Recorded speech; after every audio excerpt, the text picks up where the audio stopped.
ഈശോയിൽ ഏറ്റവും സ്നേഹം നിറഞ്ഞവരെ, ദൈവകൃപയുടെ 365 ദിവസങ്ങൾ 365 ഡേയ്സ് ഓഫ് ഗ്രേസ് എന്ന സമ്പൂർണ്ണ പരിശുദ്ധ ബൈബിൾ വായനാ ശുശ്രൂഷയിലേക്ക് ഏറ്റവും സ്നേഹപൂർവ്വം സ്വാഗതം ചെയ്യുന്നു. ഇന്ന് 68-ാം ദിവസം.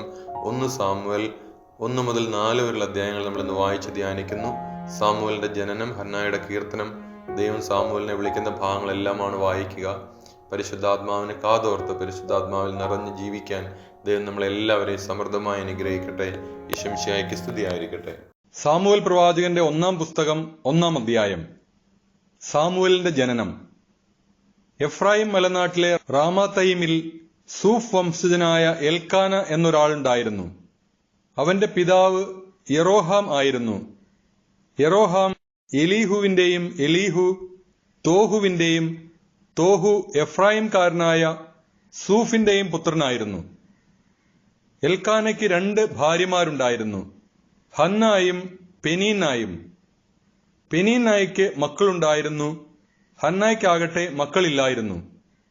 എൽക്കാന സൈന്യങ്ങളുടെ കർത്താവിനെ ആരാധിക്കാനും അവിടുത്തേക്ക് ബലിയർപ്പിക്കാനുമായി വർഷം തോറും തന്റെ പട്ടണത്തിൽ നിന്ന് ഷീലോയിലേക്ക് പോകുമായിരുന്നു.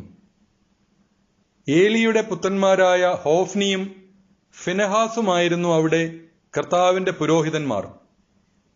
ബലിയർപ്പിക്കുന്ന ദിവസം എൽക്കാന ഭാര്യ പെനിന്നായ്ക്കും അവളുടെ പുത്രന്മാർക്കും പുത്രിമാർക്കും ഓഹരി കൊടുത്തിരുന്നു.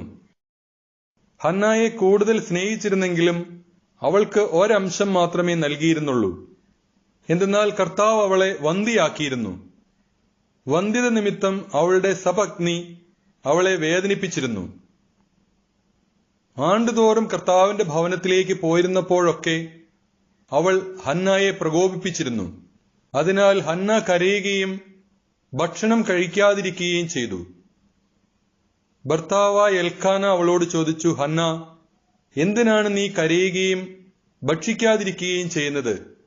എന്തിനു ദുഃഖിക്കുന്നു? ഞാൻ നിനക്ക് 10 പുത്രന്മാരിലും ഉപരിയല്ലേ? ഷീലോയിൽ വെച്ച് അവർ ഭക്ഷിക്കുകയും പാനം ചെയ്യുകയും ചെയ്തതിനു ശേഷം ഹന്ന എഴുന്നേറ്റ് കർത്താവിന്റെ സന്നിധിയിൽ ചെന്നു. പുരോഹിതനായ ഏലി ദേവാലയത്തിന്റെ വാതിൽപ്പടിക്ക് സമീപം ഒരു പീഠത്തിൽ ഇരിക്കുകയായിരുന്നു. അവൾ കർത്താവിനോട് ഹൃദയം നൊന്ത് കരഞ്ഞു പ്രാർത്ഥിച്ചു. അവൾ ഒരു നേർച്ച നേർന്നു, സൈന്യങ്ങളുടെ കർത്താവേ, ഈ ദാസിയുടെ സങ്കടം കണ്ട് അങ്ങ് എന്നെ അനുസ്മരിക്കണമേ. അങ്ങയുടെ ദാസിയെ വിസ്മരിക്കരുതേ.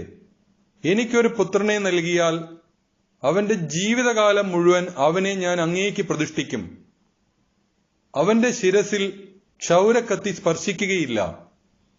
ഹന്ന ദൈവസന്നിധിയിൽ പ്രാർത്ഥിച്ചുകൊണ്ടിരിക്കവേ ഏലി അവളെ ശ്രദ്ധിച്ചുകൊണ്ടിരുന്നു.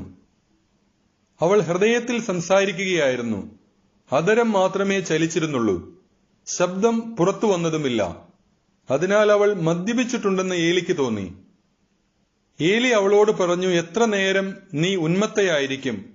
നിന്റെ ലഹരി അവസാനിപ്പിക്കുക. ഹന്ന പ്രതിവചിച്ചു, എന്റെ ഗുരു, അങ്ങനെയല്ല. വളരെയേറെ മനോവേദന അനുഭവിക്കുന്നവളാണ് ഞാൻ. വീഞ്ഞോ ലഹരി പാനീയമോ ഞാൻ കഴിച്ചിട്ടില്ല. കർത്താവിന്റെ മുമ്പിൽ എന്റെ ഹൃദയവികാരങ്ങൾ ഞാൻ പകരുകയായിരുന്നു. ഈ ദാസിയെ അധപ്പതിച്ച ഒരുവളായി വിചാരിക്കരുതേ. അത്യധികമായ ആകുലതയും അസ്വസ്ഥതയും മൂലമാണ് ഞാൻ ഇതുവരെ സംസാരിച്ചത്.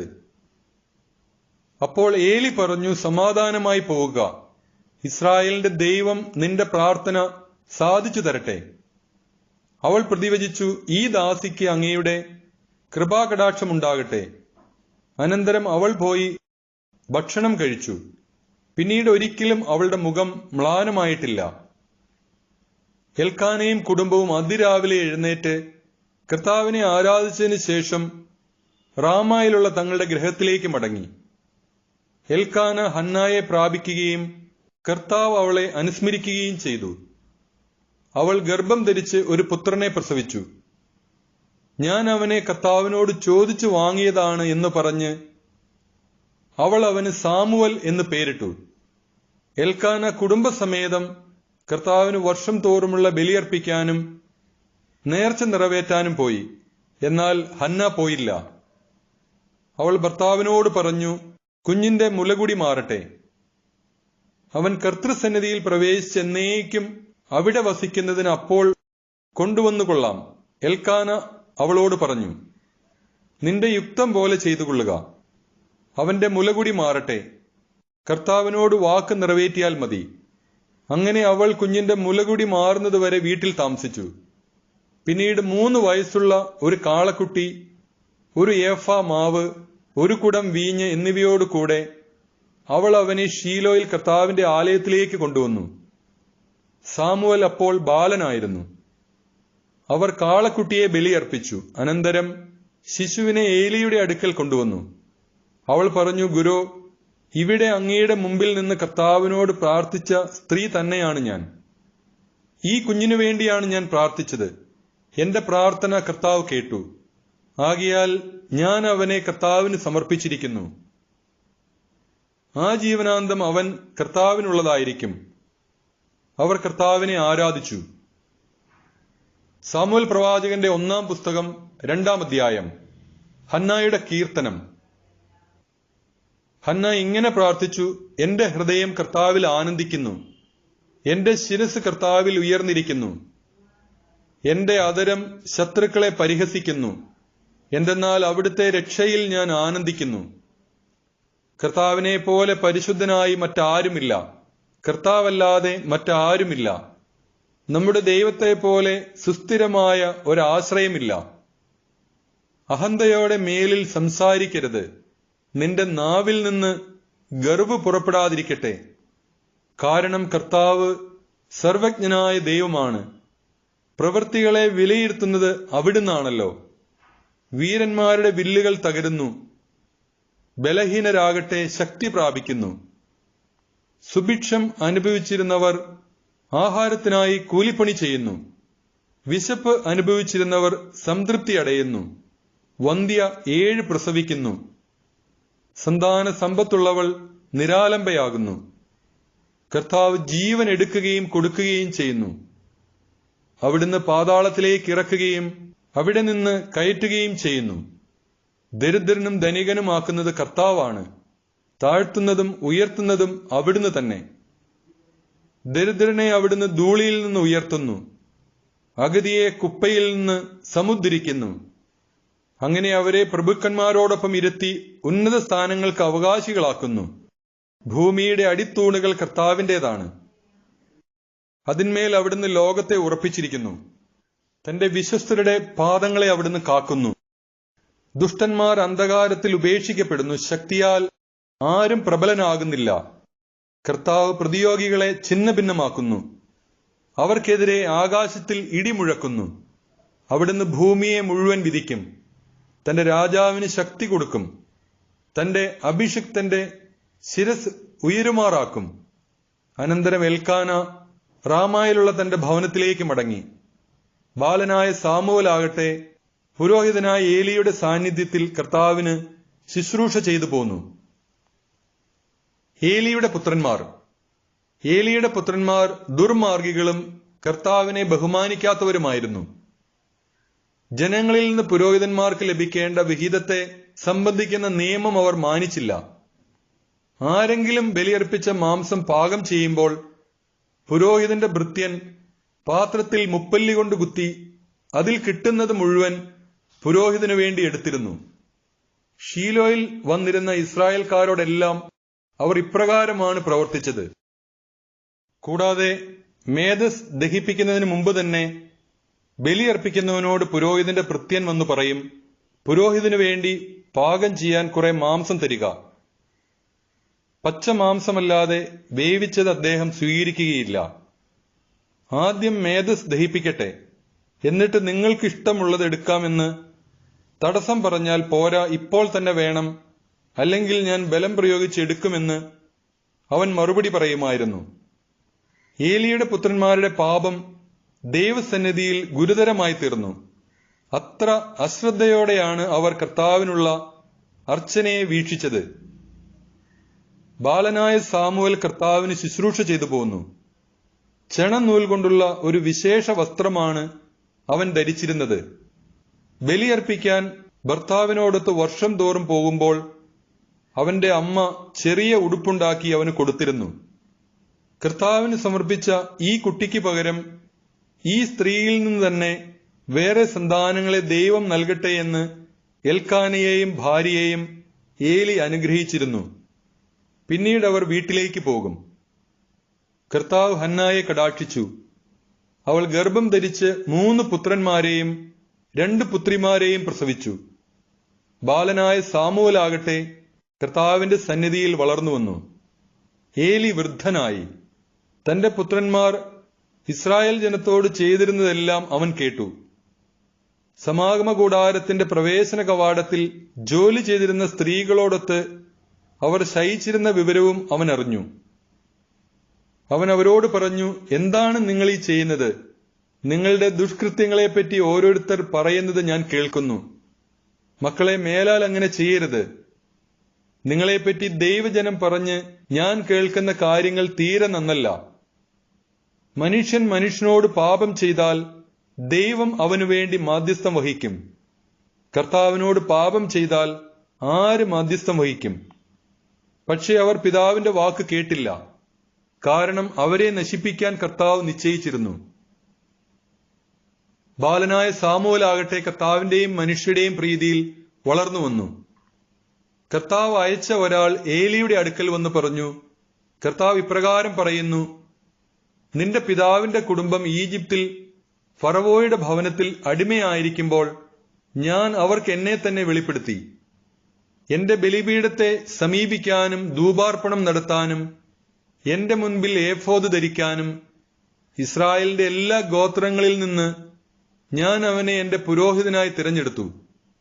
ഇസ്രായേൽ മക്കൾ ദഹനബലിക്ക് അർപ്പിച്ചതെല്ലാം നിന്റെ പിതൃഭവനത്തിന് ഞാൻ കൊടുത്തു. എന്നിട്ടും എന്തുകൊണ്ടാണ് എനിക്ക് അർപ്പിക്കണമെന്ന് കൽപ്പിച്ചിട്ടുള്ള ബലികളെയും കാഴ്ചകളെയും നീ ആർത്തിയോടെ നോക്കുന്നത്? നിങ്ങൾ എന്റെ ജനം എനിക്കർപ്പിക്കുന്ന സകല ബലികളുടെയും വിശിഷ്ടഭാഗം തിന്നുകൊഴുത്തു. എന്നേക്കാൾ കൂടുതൽ നിന്റെ മക്കളെ നീ ബഹുമാനിക്കുന്നതെന്ത്? അതിനാൽ ഇസ്രായേലിന്റെ ദൈവമായ കർത്താവ് അരുളി ചെയ്യുന്നു, നിന്റെയും നിന്റെ പിതാവിന്റെയും കുടുംബം നിത്യവും എനിക്ക് ശുശ്രൂഷ ചെയ്യുമെന്ന് ഞാൻ വാഗ്ദാനം ചെയ്തിരുന്നു. എന്നാൽ ഇപ്പോൾ കർത്താവായി ഞാൻ പ്രഖ്യാപിക്കുന്നു, ഇനി അങ്ങനെ ആയിരിക്കുകയില്ല. എന്നെ ആദരിക്കുന്നവരെ ഞാനും ആദരിക്കും. എന്നെ നിന്ദിക്കുന്നവർ നിന്ദിക്കപ്പെടും. വാർദ്ധക്യത്തിലെത്താൻ ആർക്കും ഇടയാക്കാത്ത വിധം നിന്റെയും നിന്റെ പിതൃകുടുംബത്തിന്റെയും ശക്തി ഞാൻ ക്ഷയിപ്പിക്കുന്ന ദിവസം ഇതാ അടുത്തിരിക്കുന്നു. ഇസ്രായേൽ ജനത്തിൽ മറ്റുള്ളവർക്ക് ഞാൻ നൽകുന്ന അനുഗ്രഹങ്ങൾ കണ്ട് നിങ്ങൾ അസ്വസ്ഥരും അസൂയാലുക്കളുമാകും.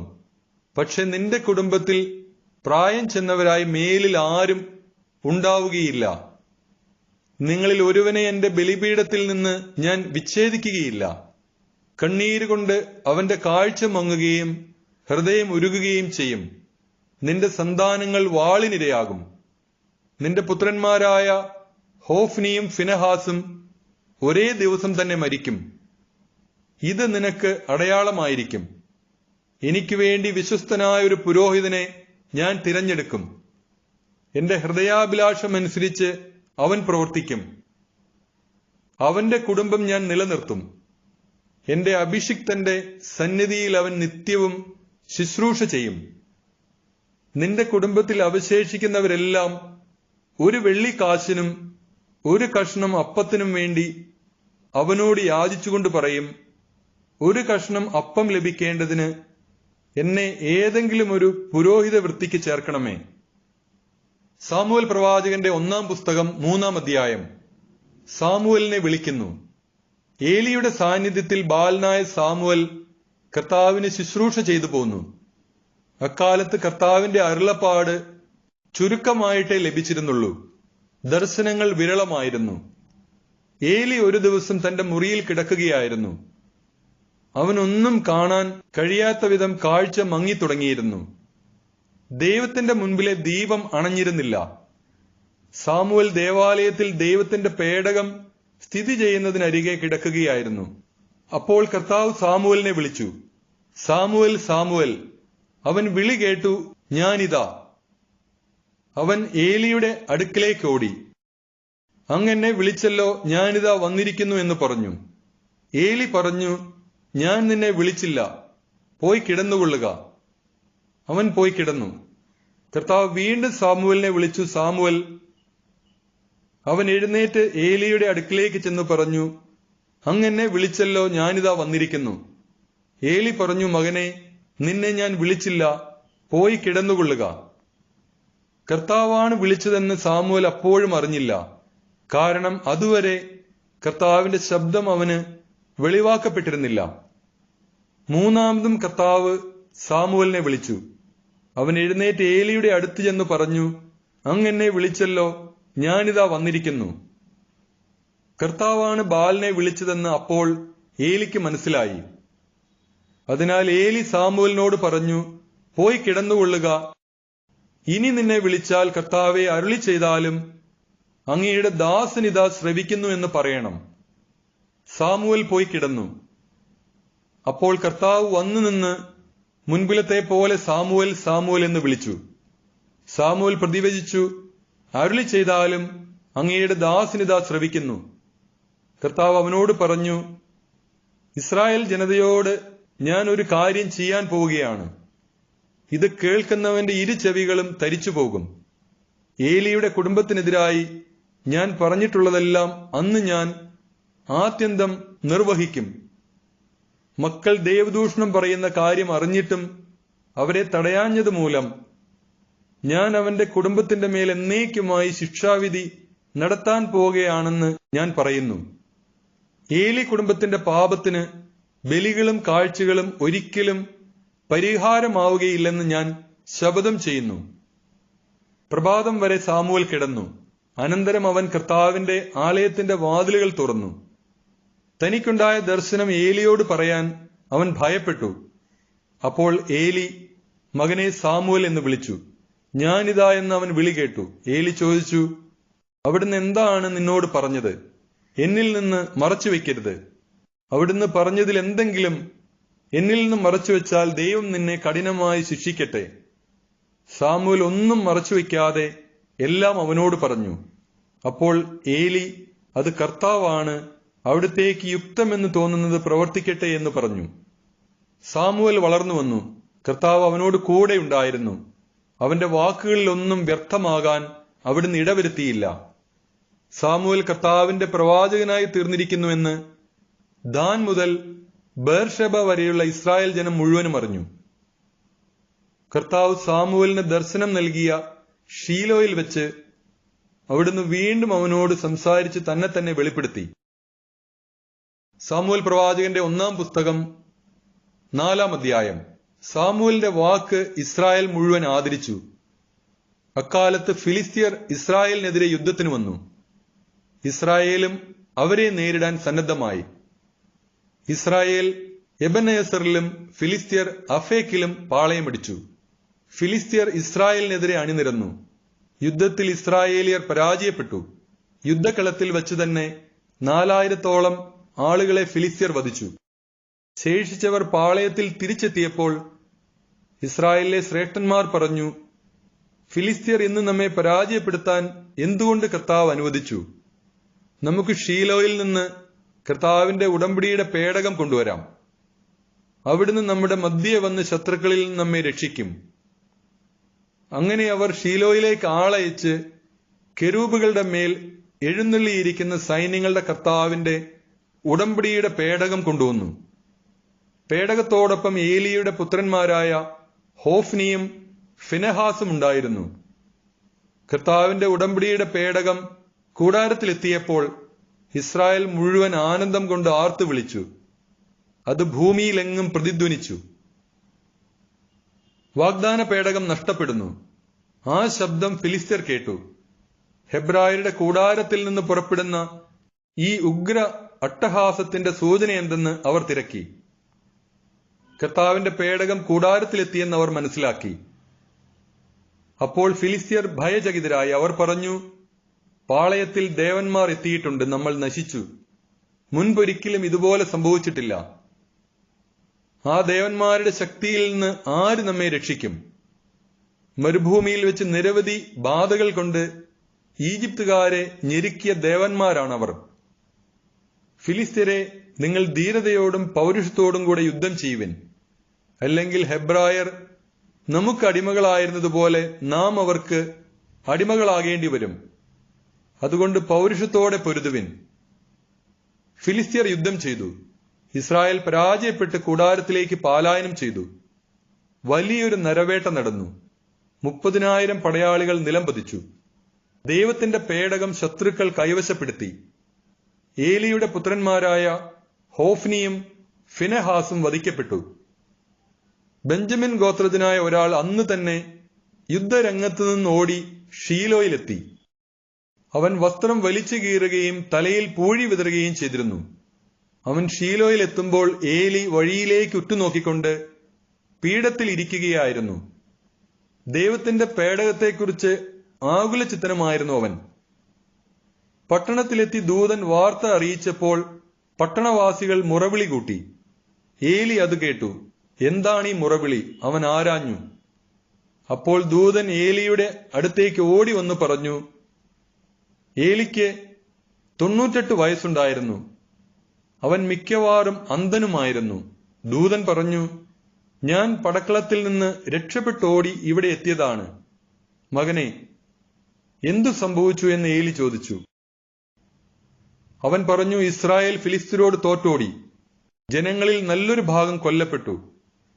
അത് ഭയങ്കരമായ ഒരു പരാജയമായിരുന്നു.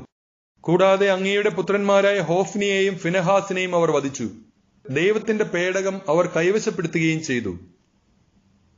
ദൈവത്തിന്റെ പേടകം എന്ന് കേട്ടപ്പോൾ തന്നെ ഏലി വാതിൽപ്പടിക്കരികെയുള്ള പീഠത്തിൽ നിന്ന് പുറകോട്ടു മറിഞ്ഞു. വൃദ്ധനും ക്ഷീണിതനുമായ അവൻ കഴുത്തൊടിഞ്ഞു മരിച്ചു. അവൻ 40 വർഷം ഇസ്രായേലിൽ ന്യായാധിപനായിരുന്നു. ഏലിയുടെ ഗർഭിണിയായ മരുമകൾക്ക്, ഫിനെഹാസിന്റെ ഭാര്യയ്ക്ക് പ്രസവ സമയം അടുത്തിരുന്നു. ദൈവത്തിന്റെ പേടകം ശത്രുക്കൾ പിടിച്ചെടുത്തെന്നും തന്റെ അമ്മായിപ്പനും ഭർത്താവും മരിച്ചെന്നും കേട്ടപ്പോൾ പ്രസവ വേദന ശക്തിപ്പെട്ട് അവൾ ഉടനെ പ്രസവിച്ചു. അവളെ പരിചരിച്ചിരുന്ന സ്ത്രീകൾ മരണാസന്നയായ അവളോട്, ഭയപ്പെടേണ്ട, നീ ഒരു ആൺകുട്ടിയെ പ്രസവിച്ചിരിക്കുന്നു എന്ന് പറഞ്ഞു. എന്നാൽ അവൾ അതിന് മറുപടി പറയുകയോ അവരെ ശ്രദ്ധിക്കുകയോ ചെയ്തില്ല. മഹത്വം ഇസ്രായേലിൽ നിന്ന് വിട്ടുപോയി എന്ന് പറഞ്ഞ് അവൾ തന്റെ കുഞ്ഞിന് ഇഖാബോദ് എന്ന് പേരിട്ടു.